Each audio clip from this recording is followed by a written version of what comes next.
me, Mr. DJ. Hey, check this out. We got a great show coming your way.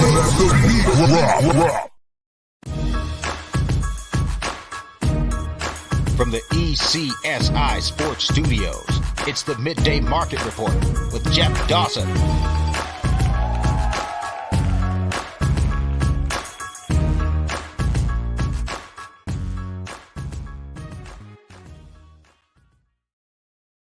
Good afternoon, sports fans from all around the globe. I am your host, Jeff Dawson, East Coast Sports Investors.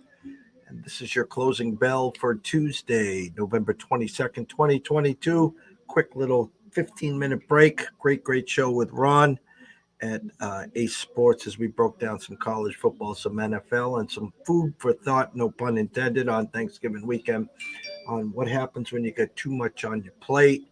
The trusting the process or running to the window for action has been something that we've been preaching here since day one on January 1st, 2015, and we won't stop. Some quick homework. It's funny. I woke up this morning to a stunner. Saudi Arabia beats Argentina 2-1.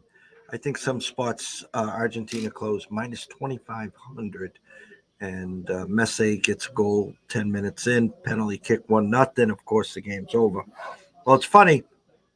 On Sunday, ECSI released Argentina plus 490 to win the World Cup with Messi to win the Golden Boot. So is the tournament over for them? No.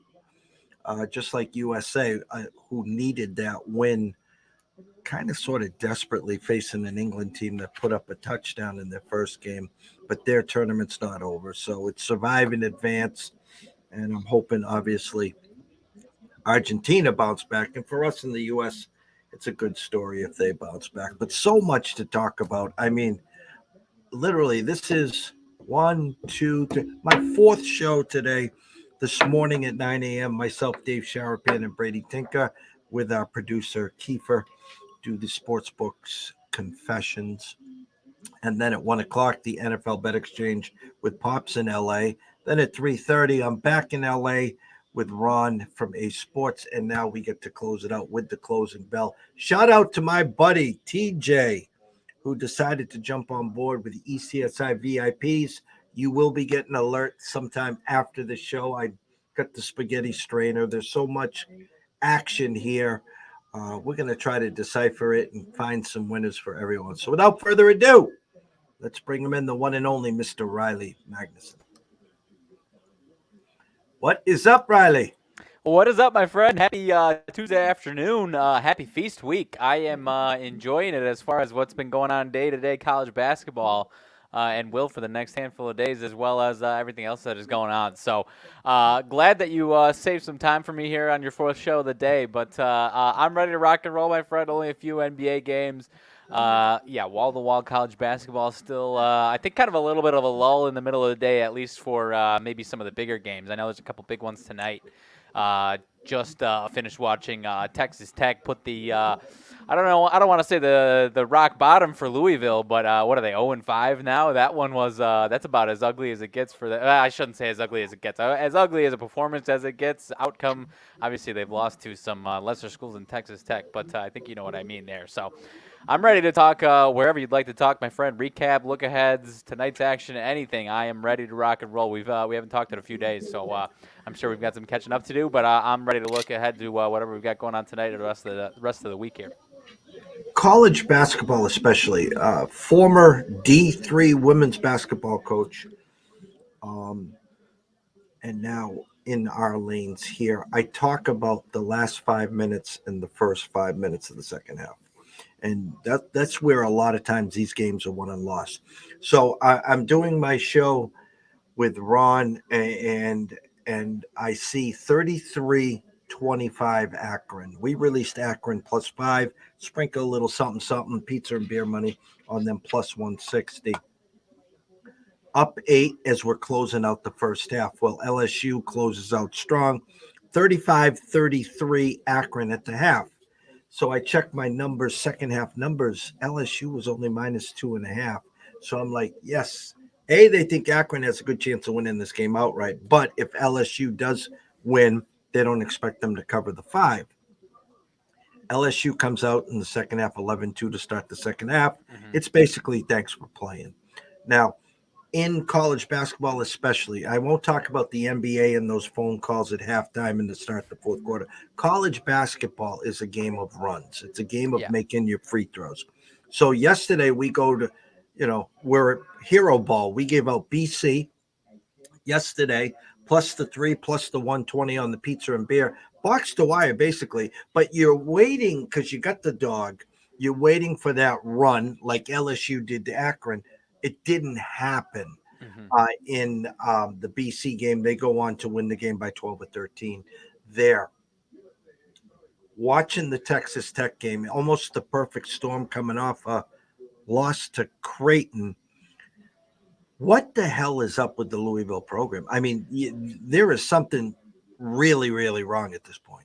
I mean, 38 total points, 0-5. I mean, you could these 2 losses again, like I kind of said. I mean, there's worse losses on your schedule than Texas Tech and Arkansas, but to put up the performance that you did, I mean, you get a clear picture of the gap that it is. I mean, Arkansas is a top 10 team. Texas Tech, good team. I wouldn't put them in a top 10 team. You just saw a clear picture of not only the gap of you and the top of the country, but the gap now between you and just being a borderline top 25 team, maybe top 15 team. So I don't know. You got with 3 straight 1-point losses to mid-majors. I mean, I imagine it'll get better. I don't know who they're in line to play, if they're in line to play another one of these losers here today in Maui. I don't know exactly who they're in line to play or not, but they get Maryland after that, who's looked really, really good. So to close out the month, and then they get a couple. They get into ACC play with Miami and Florida State. Miami's looking fine. Florida State also obviously got some struggles, but they're probably going to be pretty hungry for that one. So I don't want to say they're going to be in the coffin by January, but they might be in the coffin by January and be toast as far as any type of hope, and maybe they go on a run in February. But if that happens, it'll probably be too little too late, if you ask me. It's funny because these tournaments are great for you to find out where you stand. We talk a lot about the Michigan States, not afraid to play anyone anywhere before January to get you ready for the Big Ten schedule. The problem is what we're witnessing now with Louisville is the fact that sometimes these teams will mail it in after the first game of a 3-game tournament, meaning once you lose the first one, you're not moving on the winner's side, but you still got to play these games and play them out. And obviously, listen, Texas Tech's a good team. Yeah. Will they be cutting the nets down this year? I don't think they will be, but you can't go out and lay an egg like that. No, I mean that's like if you're looking. I mean, obviously it's a long way to look ahead, but you have to look ahead to how do we build our resume as much as we can here, and a win against Texas Tech would have done that. They've got they got Kentucky here in the end of December next month, so they've got some winnable games next month. But it might be they might be staring at a 4-10 record or something like that by the time they get to January, and that's going to be about all she wrote. So just as far as the where some of these teams are, that 1-4 team tournament with my Illinois guys, Virginia, Baylor, and UCLA. Those teams. I mean, I think all 4 of those teams are really good. I think you kind of saw Virginia and Illinois and Baylor. Honestly, all 3 of those teams show what they could be, and I think UCLA will probably have their better days ahead of them, but. That was a really, as far as seeing what we've got, as far as some of those teams, those 4, 3 or 4 games or whatever it was, we're really interested to see. And I think all 4 of them will be really good. But Illinois, it kind of did exactly what I thought they would be. They showed you the ceiling of what they could be with Terrence Shannon. If he's creating his shots and hitting his shots, they can be a wagon. And then obviously if he's not, and somebody can D him up and the rest take care of the rest of the roster, then they'll still be good, but definitely beatable. So I'm not interested to see where Virginia goes. That was a pretty impressive stretch for them. So hopefully that's not hopefully for their case that's not the peak of their season, and they've got some more to go. So I'm interested to see what we've got the next few days here in college basketball. I was watching the Illinois UCLA game. Hell of a game. Hell of a hats off. I was thinking of you the whole time. I want to just tell the people that are listening right now live. Here's a perfect example. You got a halftime score of UAB and Georgia. Georgia up 42-41. Yeah. And a closing number. I'm just trying to get where did I have your closing number here? I had a closing number. What did it bounce on me? Bear with me, guys. I might be able to find it for you. Closing number, I see 9. I don't know if that's official Okay. closing number, but I see a 9. Okay. I'm showing 9, 8.5. Georgia favored by 6 in the second half. So this is again a perfect example of Vegas kind of putting their stamp on UAB here, saying not only do they expect them to win, but they got a good possibility to cover. If you have a DraftKings account as we speak, you can get Georgia -4.5 right now. Everyone else copy and paste Chris at 6, and some of the spots are trending towards 6.5. So I am just live here saying if you want to scratch an itch or something, UAB -4.5 at DraftKings second half. Otherwise, it's 6 across the board. Keep an eye on that. That means basically UAB's got to win the game outright by 6 to cover that number. So Yep. Yeah, even just a -230 money line is pretty solid confidence there. So, yeah, and then the other ones, it looks like one of these is about to finish off, and then I think we've got some tipping off here any second as far as the 4 o'clock my time, 5 o'clock your time slate. So I don't know. I don't know if you want to jump right into college basketball. No, There's can. one here that's tipping off in a few minutes that I was interested in your thoughts on: Ohio State and Cincinnati. Those two teams obviously played last night. Ohio State loses to San Diego State. Cincinnati loses to Arizona. We talked about the Maui tournament last week a little bit. Those two teams, I think both those teams, these two teams should be solid, but I think a clear gap between the top 3 or 4 teams that we've seen so far in that tournament. Ohio State -3.5, I believe, is the number here that I see. I don't know. Is that a Cincinnati number, or is that number pretty spot on, you think? It's kind of funny. I turned on Arizona last night as I was trying to wind down. I didn't see that Arizona team that I expected. They had a big guy in the center at center. I'm looking for the slam bam, thank you, ma'ams. The athletes that Arizona usually have. Maybe I caught them on a week 10 minutes. I didn't see that there. Yeah. Now, with that said, you're a Big Ten guy, so give me your initial thoughts, because I'm telling you right now, I would lean Ohio State here, but it was a 4 that's being bet down to a 3.5, maybe to 3 in some spots before tip off. What was your thought initially going into the season with Ohio State?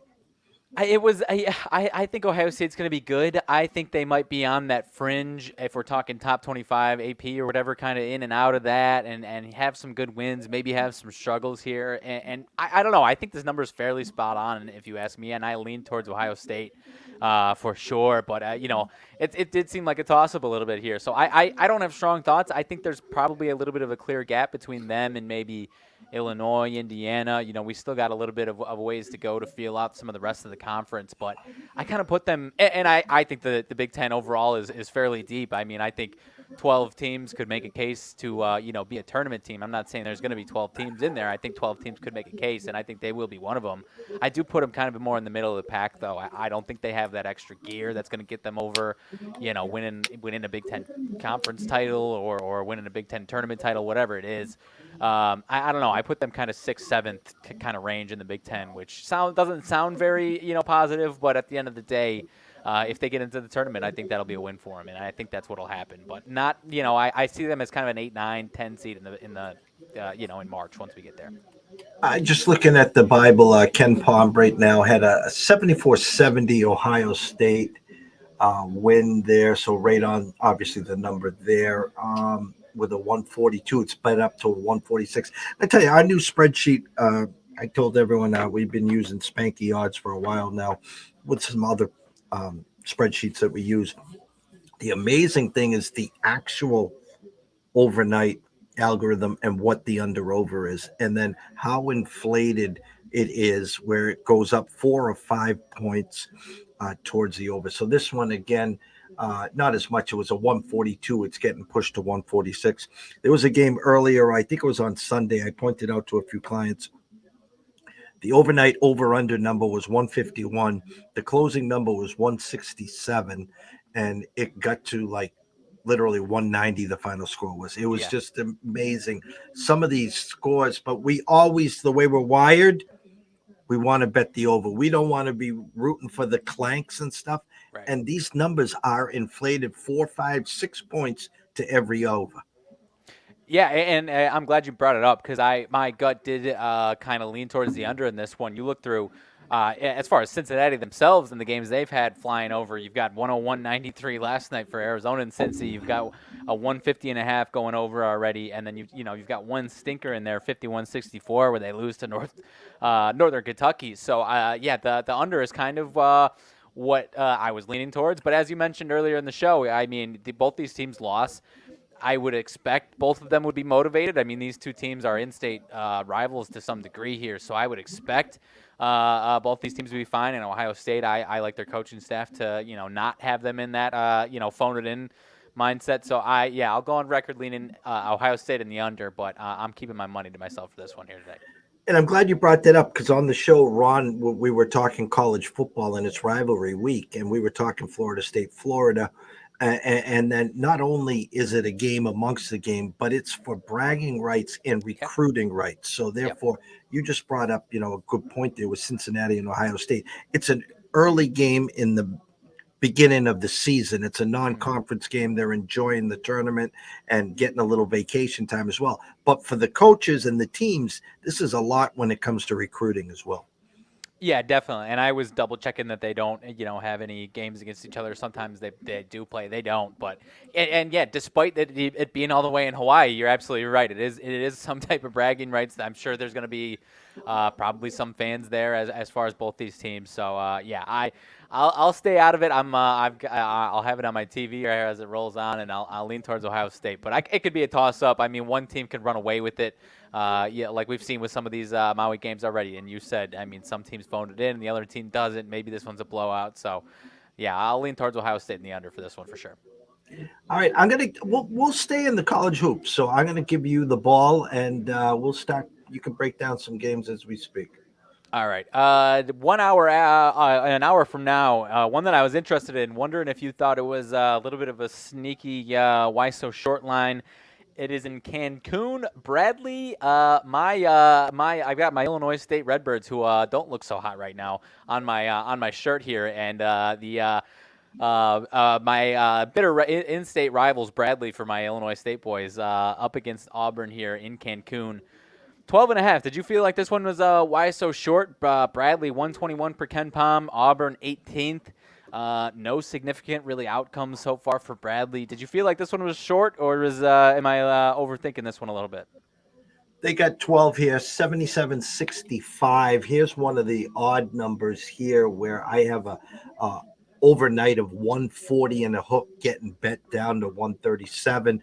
The Auburn teams in the past have just been score more, which leads me to wonder, are they going to get out in front and Bradley's going to – we've had some good reads on Bradley the last couple seasons. Yeah. We've actually done very well with that school. The question I have, though, is this going to be an Auburn get out and hide and just be one of these – let's say 80-60 games. How's that sound? Yeah, no, definitely. And I, like you've said before, maybe some of these ones where, some of these ones with mid-major teams up against these power top 25 teams or whatever. And I've said maybe this one's so short, the Power 5 team, and you've mentioned it with that one Kansas game. I think LSU did it to my Illinois State team yesterday, smoked them in the first half, and I think LSU ended up covering against Illinois State, and then much closer in the second half as as the bigger school kind of rests their guys and gets some rotation guys. So maybe that's what we see again here today, but at least one that stopped me as, I see a team with a big fat number next to their name. Kind of a reasonably short spread up against the mid-major team there that people outside of Illinois I know probably don't know as much.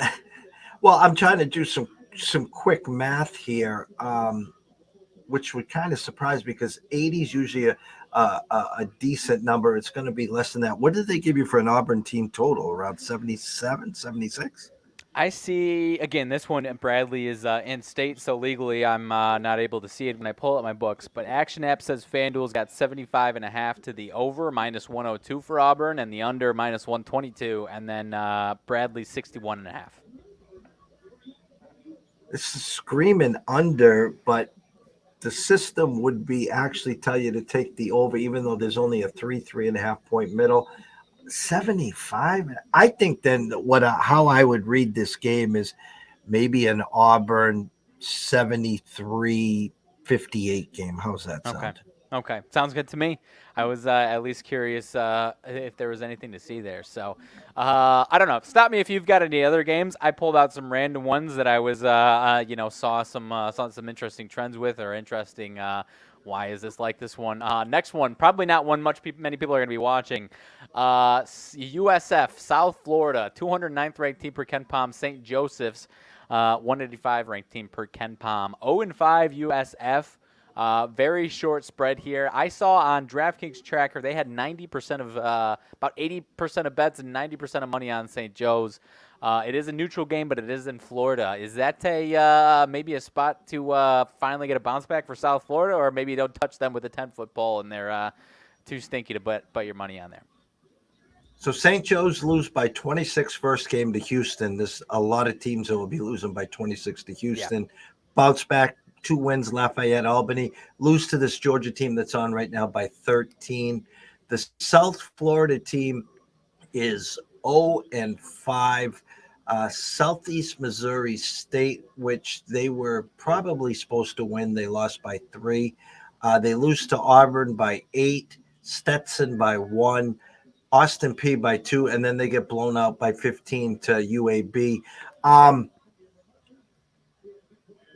Here's a funny story. A couple of years ago, I was sitting courtside, UConn versus St. Joe's, and UConn was favored by 22.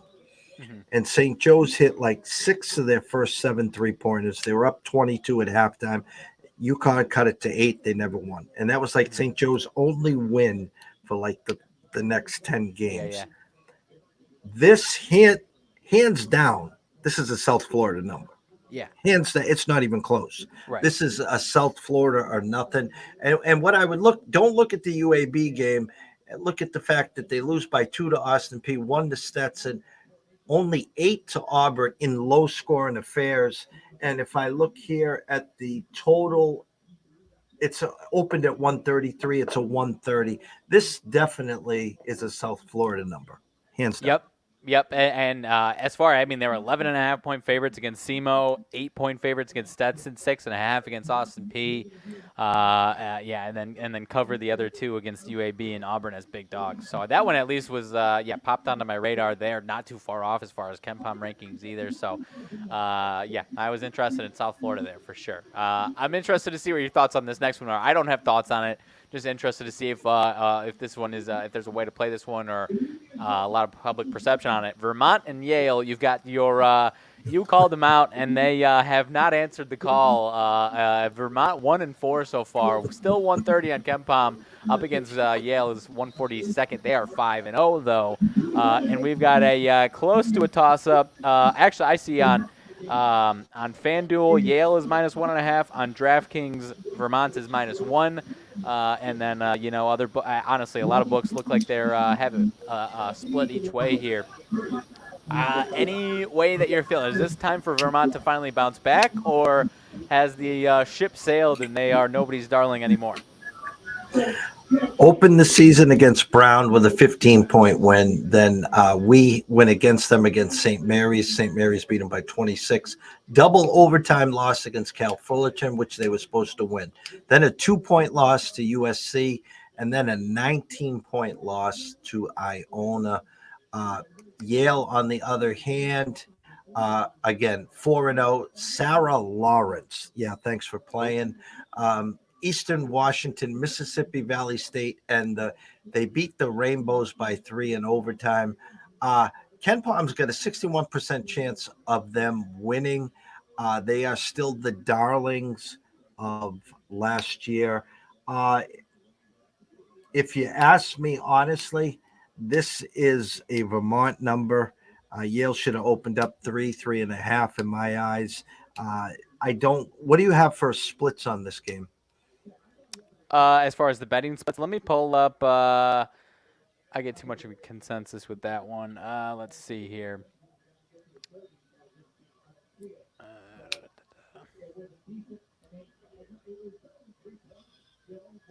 Okay. I see on the spread, and this is DraftKings, and DraftKings has Yale +1.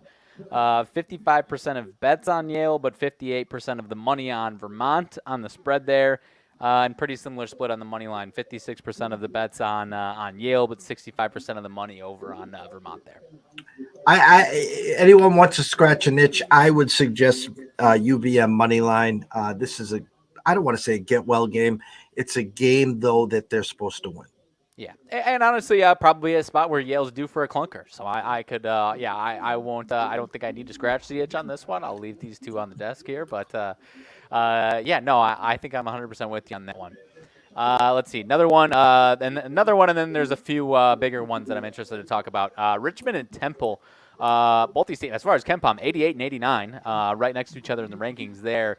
Richmond, though, 3 straight losses, all by 1 score.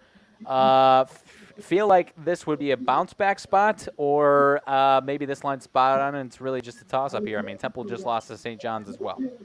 No, I think there was an actual number here of Richmond -7.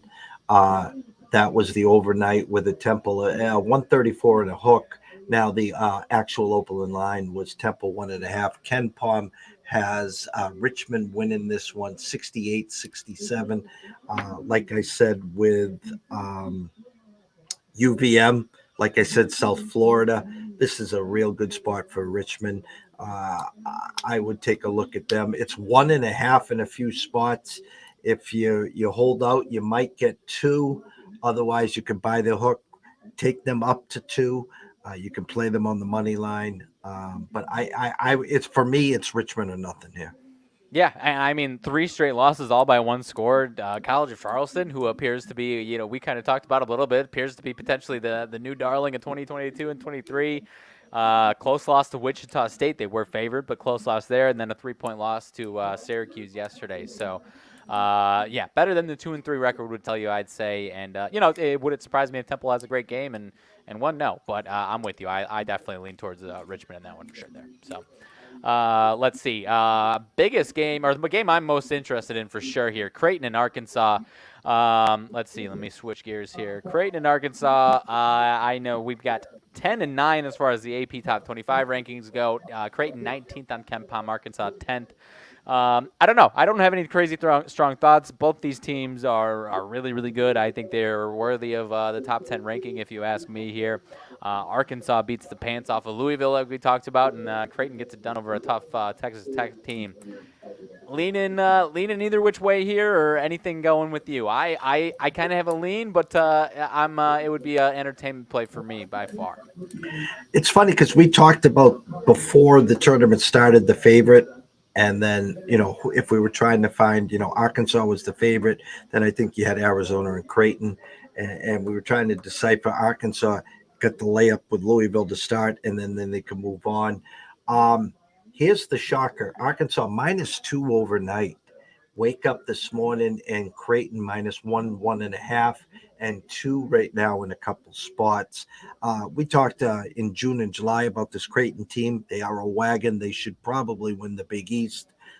Really respect this Arkansas team. Love them in transition. They play good defense. They can score. Had a big run last year. With that all said, as the day has progressed, I am actually respecting the flip here. Overnight I liked Arkansas, and I was shocked when I woke up in the morning. So if you had to scratch the itch here, I would suggest Creighton money line. Okay, I like it. They feel like they would be the more consistent team this year, and maybe this, maybe the ceiling of Arkansas the last few years has been very, very dangerous. But obviously we've seen them go through those lulls, right? So. This consistency I could see being Creighton for sure and being the safe play there. So that I'm glad we're on the same page. I lean towards that as well. So we'll move on a little bit here. 3 more that I had, and then I'll kick it over to you if you had anything to add. Nothing crazy here. Liberty and Northwestern. This one a little lower than the other two, but I had to bring in my Big Ten spot here. Liberty and Northwestern. Let me double check what this line is. Liberty 99th per KenPom. Northwestern 60th. Northwestern 4-0 right now. 3.5 I see now on, I think, is that's the only spot. DraftKings has dropped it down to 2.5, I think. I still see a lot of 3.5s. Is that a Liberty line right there, or is Northwestern not getting enough credit here so far? Just to let you know that we have moved the South Florida line now to a flat one, heading to a pick 'em. So Okay. they are listening. Okay. In my eyes, I mean, you just broke it down. This is a Liberty or nothing line. I mean, you got the Big Ten here. You got the undefeated versus Liberty. Hey, I think it'd be a hell of a football game. How's that sound? Yeah, there you go. But I think that number's a little low. Let me see here. Ken Palm's got 68-64 Northwestern. Liberty 99th with Ken Palm. Northwestern 59th. For me, it would be Liberty or nothing. Yep, that's what I was thinking as well there. So 2 more for me, and then I'll see what you've got. Syracuse and St. John's. Let's see. This one I think is in Brooklyn, right? So that's going to be probably a big, well-attended game for both these fan bases here. I saw a majority of money. I don't think it was too crazy, but majority of money on St. John's. Let me double check that that's correct. But either way, we've got 3.5. St. John's 35th per Ken Palm, Syracuse 58th. I was kind of surprised. I mean, I know St. John's is the better team, and I guess people see them as the better team. Syracuse always has a big following and a big betting following from what I always see. So I was surprised to not see the bet splits closer here in this one. But is this a spot where you're interested in Syracuse up against the public there, or does this one feel pretty spot on as well? Well, I think there's some angry Syracuse backers because they got, I guess it was in overtime. They were up and covering and allowed a half-court 3 at the buzzer. Okay, yes, I did see that. St. John's undefeated. Merrimack, Lafayette, Central Connecticut. I mean, and then they stepped to the ranks in Nebraska and Temple. And then a Syracuse team. Let's pull them up right here. Lehigh, they win. They get blitzed by Colgate. They beat Northeastern, and then the Richmond. They were favored by 5. They favored by 3.5 or 4. They were up 5-6. They were up 6. They gave up the 3 to Richmond. This used to be one of the biggest Big East rivalries at the Madison Square Garden. I mean, this was, Chris Mullen. This was Ronnie Cycli, Coleman, Sherman Douglas. I mean, this was you stopped and you watched this game. To me, it's a St. John's number. I think they're going to win. I was listening to Adam Trigger break it down. He likes Syracuse plus 3.5. I think they're pretty close, spot on. I think this will be a nip and tuck game. I don't think either team will blow either side out. It is 3.5. I lean the Johnnies to win. If it landed on 4 or 2, I wouldn't be shocked. I'm 100% with you. I'm staying away from it for sure. Let's see. Last one that I'm interested in, the other big game of the night. 2 top 25 teams, San Diego State, Arizona. 17 and 14 for the AP top 25. San Diego State 15th per Ken Palm, Arizona 12 per Ken Palm. You talked about them. This Arizona team is good. Is this a spot where you're interested in San Diego State? They've got wins over BYU, Stanford, Ohio State. Nothing crazy in that stretch, but at least cutting their teeth a little bit as compared to Arizona. Finally, yesterday, really their first biggest test against Cincinnati. Their first 3 24-point spreads or higher in Arizona's case. So does that make you a little more confident in San Diego State, maybe being a little warmed up for this game, or does that not really matter? Maybe Arizona's still fine and they'll look fine and have a great chance of winning this one. Outside looking in, I didn't know Kawhi Leonard's playing today for San Diego State. I mean, this is usually a 5, 6, 7, 8, 9-point spread. Good friend of mine, Craig Medeiros, talking San Diego State up, looking real good. The number 1 ranked game, according to Ken Palm. He's got it 82-81 Arizona. I'll just say this out loud to everyone watching today and listening. This is a game usually where I would go to San Diego State.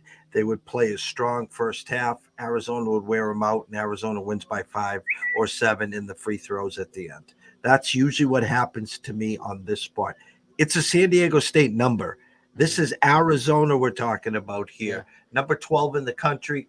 Now, San Diego State's 15. Neutral court, I get it. I wasn't impressed. I probably caught it on a bad spot. I wasn't impressed with Arizona. Now, if I turn it on tonight, they'll probably look like the Sean Elliott of old and, box the wire. my eyes reading the market, it's a San Diego State number, guys. But I'm going to stay far, far away. It's a 10:30 start. I hope I have my day's work done for tomorrow, and I can enjoy this game because it's Yeah. going to be a fun one. Yeah, no, I think it's a good one to watch. Another one of these games that it's a good one to watch. Get a good feel of these teams.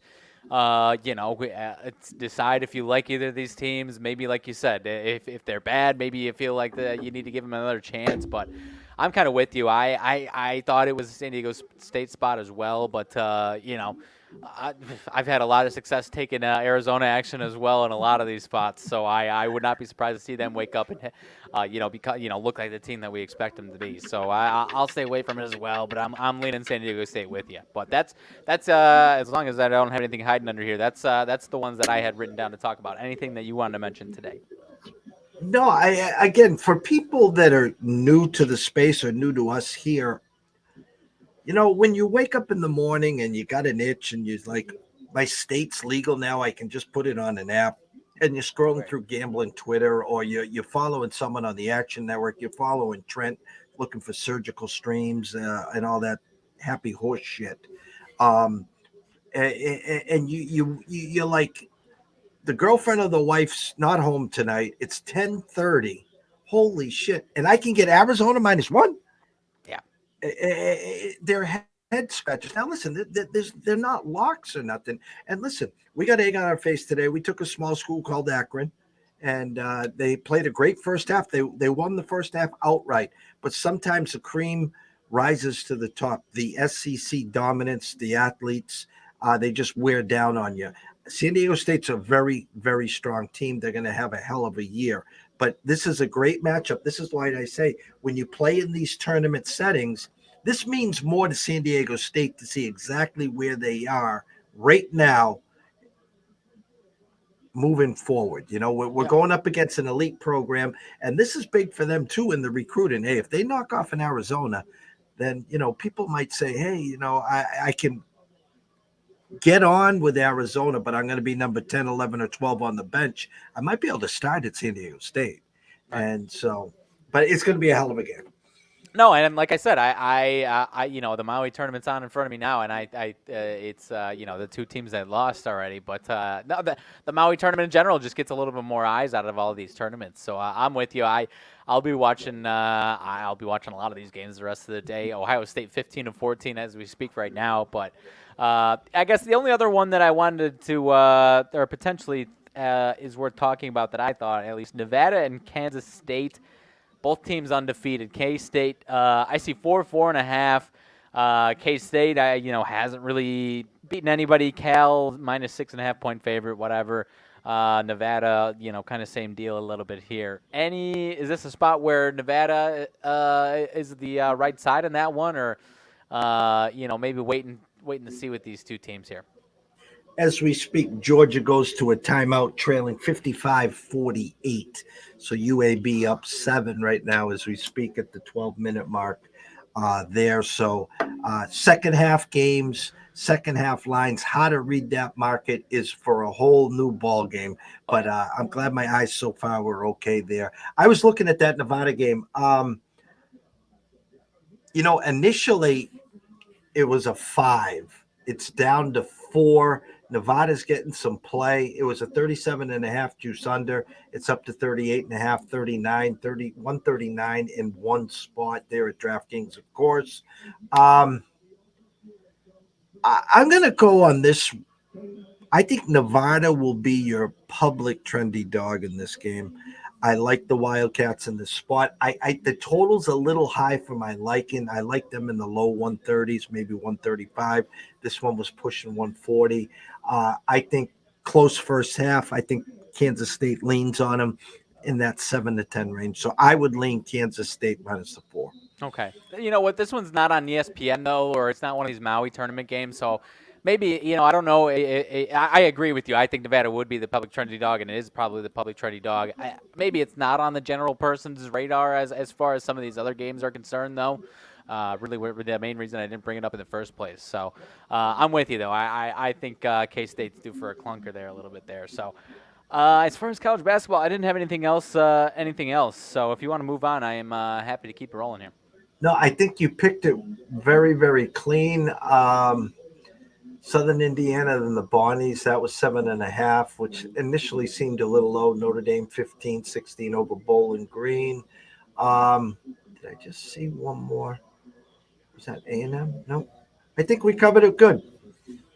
You know what? I think that one of the other real public sides was, and I can understand, and I'm not touching. It's not actually. It's not crazy public there, but Rutgers at home actually getting a home game. Rutgers at home last year was one of the darlings. So anytime the public gets a chance to bet Rutgers at home, they're going to 15.5 against Rider. That one seems pretty spot on to me. I don't know if you agree or not. Yeah, Wright is one of those teams that we don't touch until it's a Friday when you get all those schools there. Yeah. They're playing Iona, Manhattan, and all those other ones. So Rutgers supposed to name the score. They should score early and often there. Wright are not known for their defense. They like to go up and down with the best of them. But this should be Rutgers. I'll call by 23. I'm calling by 23. All right. I like it. 4 games out of the NBA.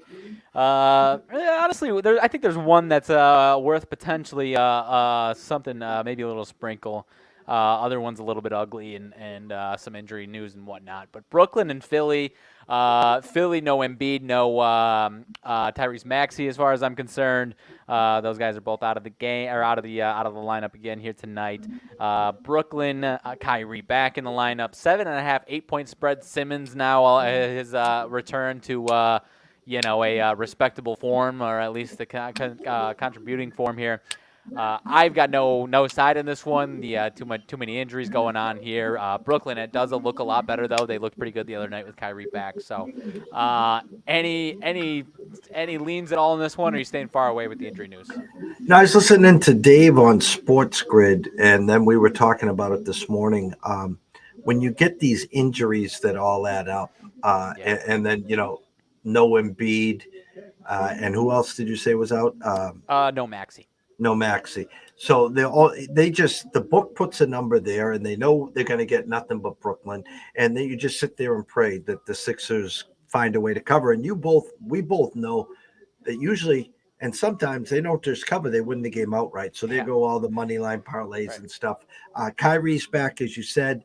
The band is back. Simmons is all of a sudden back, feels better. He was getting chastised. KD. So maybe they start putting a run together. As hats off, congrats to the Bulls knocking off the Celtics in their 9-game winning streak. Big win for you. I was thinking of you. Oh, yeah. I listen, I wouldn't touch this with your money. With that said, I mean, Brooklyn's supposed to win by double digits. They're supposed to start to put this thing together. Tobias Harris looks like he's going to play, but I mean, I don't see Dr. J, Andrew Toney walking through that door. So it's a hard pass. Yeah, it is a hard pass. And like you said, especially in the first couple of times when these big stars go out, it seems like the group around that's still there finds a way to, like you said, often win these games. And then maybe after 2-3, then it really starts to go through the floor if those guys are out for extended period of times. Not to mention, I'm at least curious to watch this with the scene of what Philly's going to be throwing at Ben. Hopefully not literally throwing at Ben Simmons here tonight, as this one is in Philly. But but Brooklyn has been playing fairly, even obviously the last 2, they had a couple of hiccups, but they're playing a lot better than what they were at the beginning of the season here. So, it's still a team that I'm staying far away from. Wouldn't surprise me if they, go through the tank again. I don't know, but I'm at least interested to see it. Like you said, the public side is very much Brooklyn in this one. So, Sacramento and Memphis. Now that your Celtics lost, the hottest team in the damn world, the hottest offense in the world is the Sacramento Kings. 1-point dog in Memphis here tonight, Jeff. I don't want to get in front of the train, as you like to say, and I'm not going to get in front of the train, but I kind of expect a Memphis team to come out and stop the train. I'll go on record and saying I like Memphis to stop that train, but I'm not jumping in front of the train. Sacramento in the last 3, 153, 130, and 137 scored. So I'll bet on some regression, or I'll bet my voicing opinions on regression. I don't know that I want to actually get in front of the train, but I like Memphis at home here to stop this one. Am I crazy, or is the train keep rolling tonight? I was just looking. Jaws questionable. I'm assuming he's out. Isn't he out? I thought I saw that he was going to play tonight, but I could be wrong. I'll double check here for us.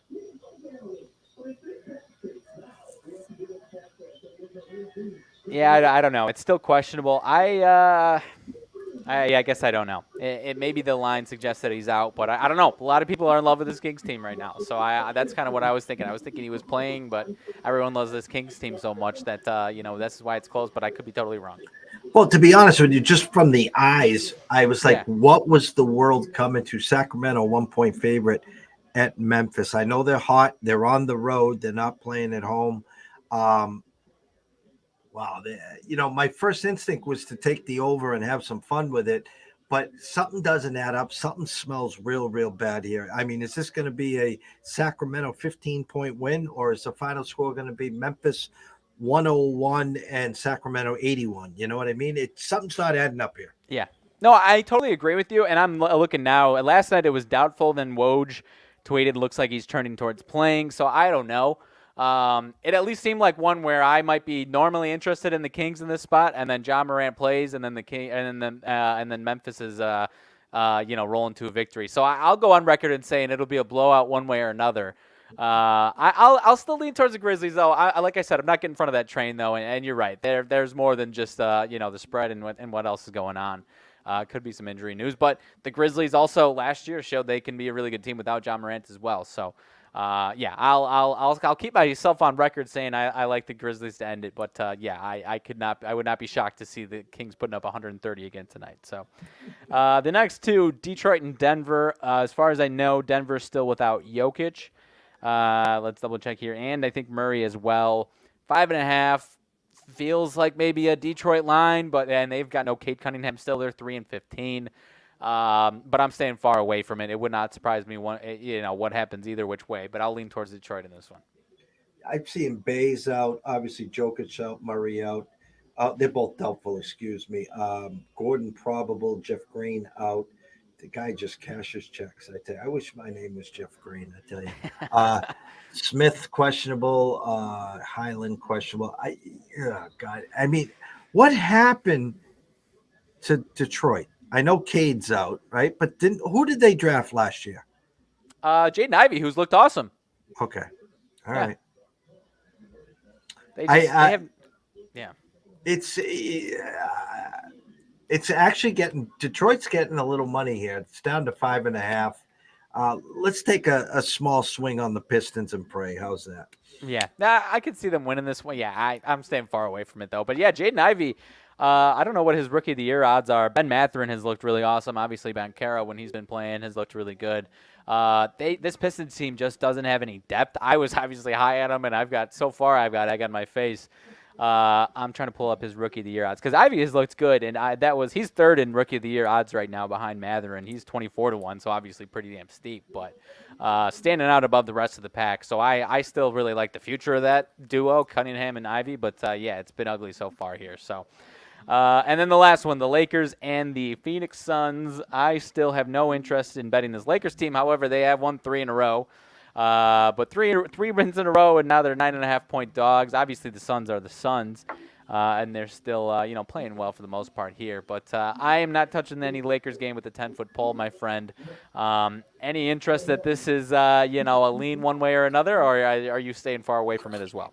You're supposed to take the Lakers. They've won 3 in a row after being so dismal. I wouldn't trust it with a 10-foot pole. A Suns team, if they want to make a statement, they will make a statement. I just have no read either which way. And let me guess, Chris Paul questionable, right? You know what? I think he's still questionable. This app is a little behind, and it still says he was out the other day.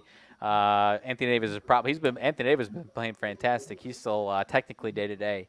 Let's see. Chris Paul is I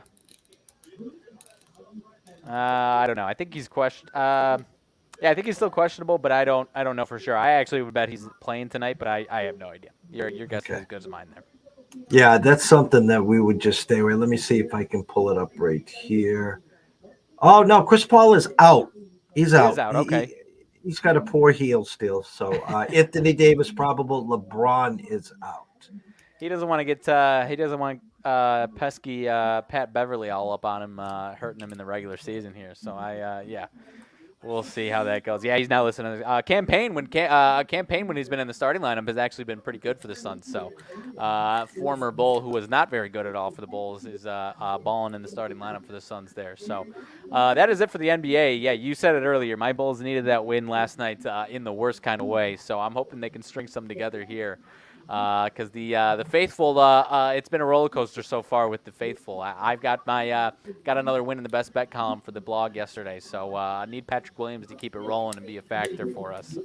I don't know that. What are your thoughts? Whenever the Bulls, that's 3 games now. Bulls 2-1 against the Celtics, close one in the third in Boston. The Celtics, in my opinion, are if not the best. I think they're the best team in the East still. However, as far as again, the Bulls are 7-10. I don't want to be putting them in the playoffs right now because there's no certainty in that at all. But as far as the best teams in the East go, for whatever reason, or not for whatever reason, but the Celtics are one team that the Bulls really match up well with, and Vucevic is a problem for you guys to some degree, and DeRozan has played really well the last couple of years against them. So yeah, if the Bulls are able to get back to the playoffs like that, I'd rather see the Celtics than I would Milwaukee, Philly, Miami, whatnot. So yeah, I don't know. That's what I'm crossing my fingers for optimistically here for my Bulls this year. If they were handing out championship trophies on December 1st, we'd have one for the Bruins and the Celtics. I mean, the Yeah. Bruins are just out of their mind right now. Yeah. Period. End of discussion there. And the Celtics, again, right now, the best team in the East, I think, come April. I still got our money on the Bucks. I think Yes. that's the team right there. And then out west, listen, I think there's a handful of teams right now that you could put your hat on. We're going to see how that shakes out. I still think we'll hear from Golden State. The Sacramento's had a great run. Denver's going to get healthy. Yeah. Utah's going to come back to the pack. I'd be interested to see what the Lakers do if they make any moves. So it's going to be interesting. But I think this year there's a good possibility that the champion does come out of the East. So. Yeah, no, I'm glad you mentioned that. I agree. The Bucks, when they get to the peak of their abilities, I agree with you. I'm 100% with you on that one. I think the West will have somebody kind of like the Celtics were last year, where kind of ho-hum for the first couple months of the season, and then come January, February, they really turn it on. Maybe the Suns are one of those teams, and I don't know who else would be a candidate for that. Obviously, Golden State 8-10. You assume they'll get going at some point here. Maybe not with the issues they've got. So, yeah, the West is going to be interesting. I'd feel comfortable saying the East is going to have the champion this year for sure as well. 2 games in the MAC. I just got an alert. Ohio quarterback today will be Harris. They just said the other guy is not expected to play, so QB CJ Harris is expected to start there. Ohio, and it's dropping, so this is their backup. It was 7.5, now down to 6.5 with a 54. A consensus 54.5 there. The other game, Ball State at Miami of Ohio, an opening number 3 and 45. Miami of Ohio now 2.5 with a 45. Anything on either one of those two? It's interesting. A lot of these dogs, and I've said that I like a lot of big dogs when it comes to the MAC of more than the field goal. And last week, I'm going to try and pull it up real quick. The underdogs, whether it was, I think Ohio ended up covering the 3.5. Other than that, I think that was the only favorite that covered out of the MAC. So maybe this would be some time for some regression for the underdogs. Maybe Ohio, obviously you could see Ohio. So I didn't have anything crazy going into these games. And like I said, I usually like the dogs. But with the way it's going, it wouldn't surprise me if this is finally a night for the favorites in Miami, Ohio, and Ohio take care of it. But if you've got a strong opinion, contrast to that, feel free, because I didn't have any firm opinions on these either way. Well, my firm opinion is, as we speak, with 6 minutes to go, UAB 73, Georgia 57. So UAB's up 16. So anyone that was listening that scratched an itch, God bless you. You could throw out a nice little 2-second tweet for us here, for me and Riley. No, I don't have a good, everyone's going to flock now to Bowling Green because of the Ohio quarterback situation. Yeah. And you usually know how that ends. Ball State, Miami, again, 3-45. Usually what happens on a 2-game slate in the MAC, it's very simple. One of the favorites wins, one of the dogs wins outright, one of the games goes under, one of the game goes over. And that's just like clockwork. I'm going to stay far, far, far away from the MAC tonight. Yep, and I was just trying to pull it up. I don't know how much time is left, but I don't know. I haven't been tapped into the that day-to-day news and whatnot. But Ohio 6-1 in conference, Bowling Green 5-2. I don't know if this decides who goes to the championship for their division in the MAC, but I think if Ohio wins, they might clinch it. So. I think I see it go down to 6 with that news, which isn't. I think was it 7-6, right? With that news, am I wrong with that? Yeah. Yeah. The quarterback's a big difference. It moved 1 point. Yeah. So, I might be interested in a little Ohio action if I'm trying to scratch a MAC itch, which I do love betting my MAC. And then let's see if the other side, Ball State, Miami, Ohio, not as consequential for any standings or whatnot. But actually, that one is the winner gets a bowl game out of that one. So that one, maybe those two teams are motivated for that. I don't know. I'm curious what the splits on that game are. Let's see here. College football. Miami, Ohio is a 62% of bets, 70% of money I see on the spread there. So I was actually expecting Ball State to be that side there. So Ball State, I don't know. I'll lean towards Ball State in that one. At the underdog, I'll go the Ball State as the underdog that wins, and Ohio takes care of business as the favorite. That's where I'll lean right now. I'll second that for you. How's that? Okay, I like that. Anything else? I think there's only a couple NHL games. I don't know if you had any thoughts on those. No, there was 2 NHL games. I'll pull them up quickly. Buffalo at Montreal. Montreal opened up -125 with a 6.5. It's down to 112. Sabres getting some money there. The total's still at 6.5. And the Rangers are at the Kings. Rangers overnight opened up at 115. I did see some King money come in this morning. Now it's back on the Rangers -120. Kings kind of sort of back to earth. I think it's a good spot for the Kings there. So I would lean Kings. I'm staying away. Montreal's been my kryptonite. I hit the first 2. I've lost the last 3. Team totals and all. Actually, what I'm going to do just for poops and giggles here is let's pull up and see if I can find a team total for someone.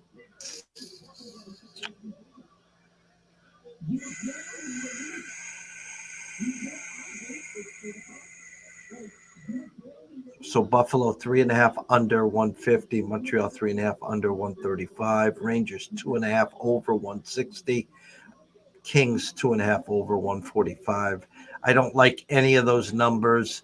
If you put a gun to my head, I'll just say this. I don't like the -145 juice, but I will say the Kings get to 3 or better tonight. That's what I would say. Sounds good to me. I've got, me with my NHL. I don't have much thoughts to help you out there. Tomorrow, 1:00, Andrew McGinnis, as far as I know, has made it back home from his Boston trip. He'll be on. 4:00, 4:15, we're going to have Mr. Lucky on doing the Circa and the NFL. My question to you, are you available tomorrow for a bell? I think so. Yeah. Okay. I think I told you yesterday I might open the next today and tomorrow. So I should be good. Okay. So tomorrow is Wednesday, right? Yep. Okay. Thursday will be dark, and then Friday, if you're available, whenever you're available, we'll do the Big Ten preview. And there's a big game, I guess, out in Ohio sometime on Saturday. I don't know. It was some Ohio State and Michigan, something like that. Who knows? So not a lot of implications at all on that one. So great job as always. We come right on the over of 1 hour. So these shows are getting big and bigger. We're getting a lot of views. We're actually moving a few numbers on some of these spreadsheets, which is kind of neat. Love it. Come follow us. Myself at EC Sports Invest on Twitter, Riley at Riley_Magnuson1. Everyone, it's been a great day. It's the holidays. It's Thanksgiving. It's a time to be grateful. It's a time to reflect. If you tend to give, it's nice to receive. I know I'm a giver. So if you can help someone out a little less fortunate, please do. And especially as we get to Christmas, the holidays are tough for a lot of people for a lot of different reasons, whether lost loved ones, in the middle of family problems, or, jobs, depression, whatever it is. So just be conscientious of what you say or how you look or how you react to certain people. You just don't know where they are and what's going on in their world. So myself and Riley will be back tomorrow at 4:00. Myself and Andrew will be back at 1. Actually, Riley will probably do her 3:30, 3:45, and then we'll bring Mr. Lucky in around 4:15. So everyone, enjoy yourself. Have fun. A lot of information out there. If you have any questions, reach out to me or Riley. You can put them right on our timelines, or you can DM us directly, and we'll answer away. Thanks so much from East Coast Sports and the Closing Bell, and we'll see you tomorrow.